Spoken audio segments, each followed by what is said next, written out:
Allez, petite vidéo pour parler de la gestion du stress.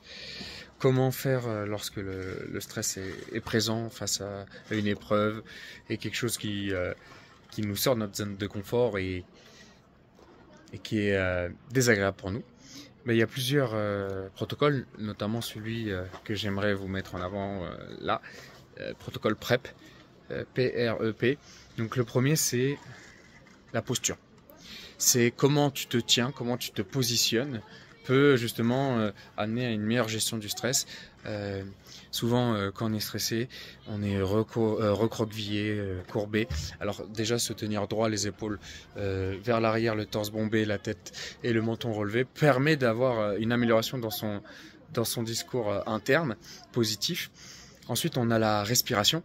La respiration, on peut commencer avec des respirations complètes pour activer le système parasympathique, celui du repos et de la digestion, qui permet de redescendre la pression.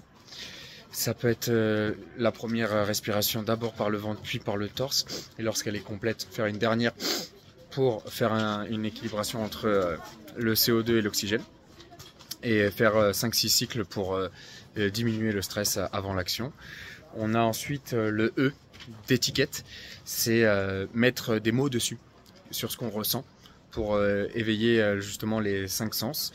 Donc lorsque je ressens du stress, savoir mettre des mots dessus, comment ils se matérialisent, comment ils se situent en nous.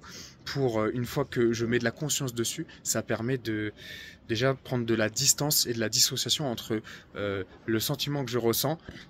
Bonjour Monsieur Prézo, je suis en pleine vidéo, vous serez dans ma vidéo du jour. Et donc du coup, une fois que j'ai mis de la conscience dessus, je peux avoir du contrôle dessus.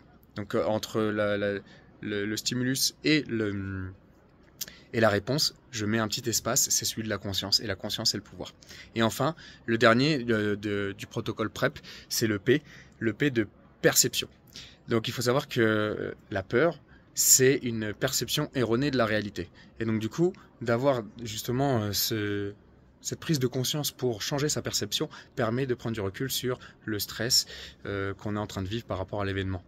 Et donc du coup, travailler justement sur son angle de vue pour essayer de trouver cet équilibre entre l'événement, ce que je ressens, pour avoir les avantages comme les inconvénients, et prendre cette distance vis-à-vis de ce stress physiologique qu'on ressent.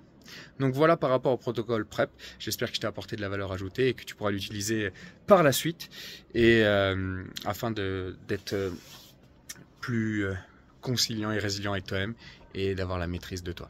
Allez, jamais parfait, toujours meilleur. Ciao.